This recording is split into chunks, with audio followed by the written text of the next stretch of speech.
I love Africa. It's so difficult to watch Ibrahim, I can't even say his name, Traoré, in his speeches and not be absolutely like shaken to the core at the absolute dedication he has to his people. And of course, that's a threat. That's a threat to colonialists. That's a threat to the West. Having anyone who is able to gather people that were ultimately very divided in a very large continent is a threat. He has taken upon himself in Burkina Faso to build roads. He's putting in the infrastructure. He's taken it away from private companies to ensure there's no corruption through there. And they are on the ground building roads right now, building the infrastructure that Africa deserves. He has taken control over their own resources. And of course, this is a huge threat because these colonialist nations like France, they profit off of exploiting Africa, and they always have. A continent as rich in resources and culture like Africa, being independent and being free and being able to profit for its people, oh my God, now that's a whole new world. Hello everyone, welcome back to my channel. I'm glad you're here. Whether you're returning or new, you're in the right place for real conversations about what's happening around the world. My name is Amy and this is Trending Pulse Worldwide, and today we are diving into something that's catching a lot of people off guard. There's growing support for Ibrahim Traoré, the president of Burkina Faso. And surprisingly, it's not just coming from Africa or Pan-Africanists. A lot of white people are speaking up, backing him and praising what he's standing for. So let's take a look at some of the clips. Then I'll come back and we can have this full conversation. Burkina Faso's revolutionary leader Ibrahim Traoré, the youngest leader of any country in Africa, was just offered by Crown Prince Mohammed bin Salman of Saudi Arabia to allow Saudi Arabia to build 200 new mosques in Burkina Faso. Ibrahim Traoré is a Muslim man, but he responded to Mohammed bin Salman with a different suggestion. He said, "I greatly appreciate your offer, but my people can pray anywhere. If one day that would be great, but right now the people of Burkina Faso need new hospitals, new schools, new jobs to simply stay alive amid the threats of Western aggression." This exceptional leadership from Ibrahim Traoré exemplifies why the West has tried to unalive him at least 16 times now over the past 2 years. The West fears a truly sovereign and brilliant mind and a young leader like Ibrahim Traoré who has the capacity to take Africa into a sovereign and free future. I just watched President Traoré's speech. This man is so wise, it's not even funny, all right?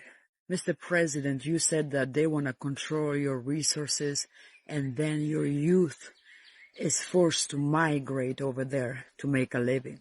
You are absolutely right. On top of it, what they do to those people that migrate here, it's shameful. They send ICE to detain them and to deport them. These days, they don't even send back to the original country. They send them to El Salvador. I am the prime example of how ruthless America has become. I married a U.S. citizen 14 years ago, and they still detained me back in Hawaii, and they tried to deport me. Yeah, they treat like shit anybody who they think they're below them. I applaud you, Mr. President Traoré, for standing up to them. Apparently Trump works for French bankers now. He's threatening to arrest Ibrahim Traoré.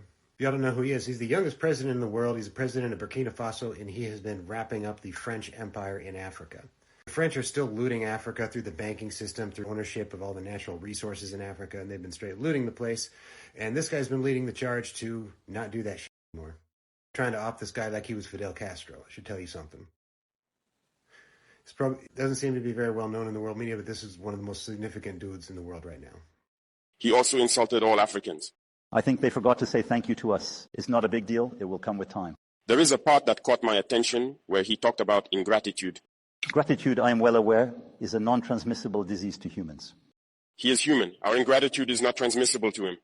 This is how this gentleman sees Africa, sees Africans. We are not human. In his eyes, I think that if he is not an atheist and he prays, every morning when he wakes up and prays, he should also pray to the Africans.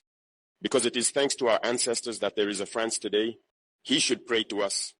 Burkina Faso was formerly colonized by France and has an abundance of gold in natural resources. Traoré pushed out Western influence, including the mine owners, who are French mine owners in Burkina Faso. France wanted to reestablish relations with Burkina Faso, and if you've seen Macron giving a pretty ridiculous speech trying to say one day they'll thank us for helping them, no, they just wanted you to leave them alone.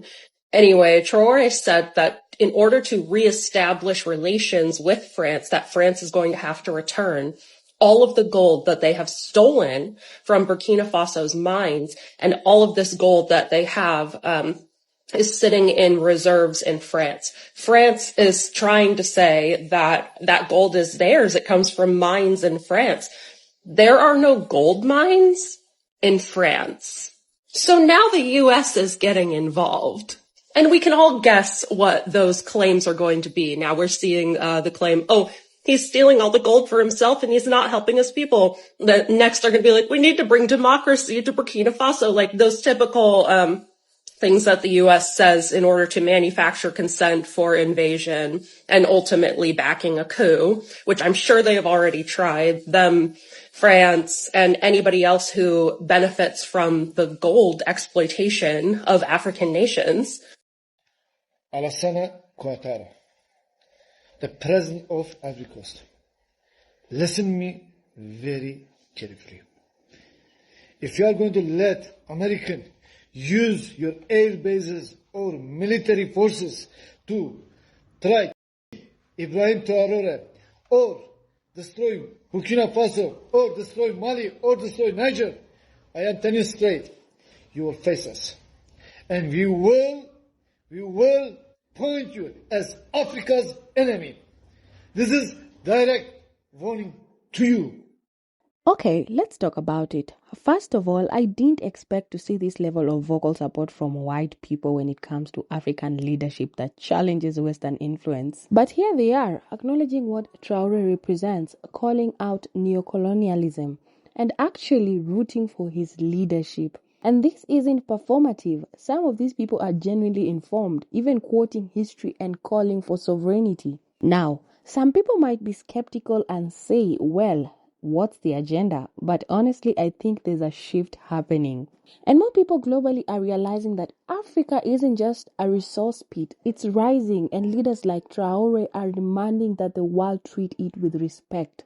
And of course, it's important to stay alert and aware. Support is one thing, but we also have to guard against people romanticizing or co-opting African struggles for their own image. Still, seeing white individuals openly challenging their own government and media narrative in support of a young African leader, that's worth paying attention to. So guys, what do you think about all this? Let's talk in the comments. And thank you so much for watching and sticking throughout to the end. And kindly make sure you like, share, and subscribe if you haven't already. And if you enjoyed this video, kindly give it a thumbs up. So guys, I'll see you in the next video. Bye.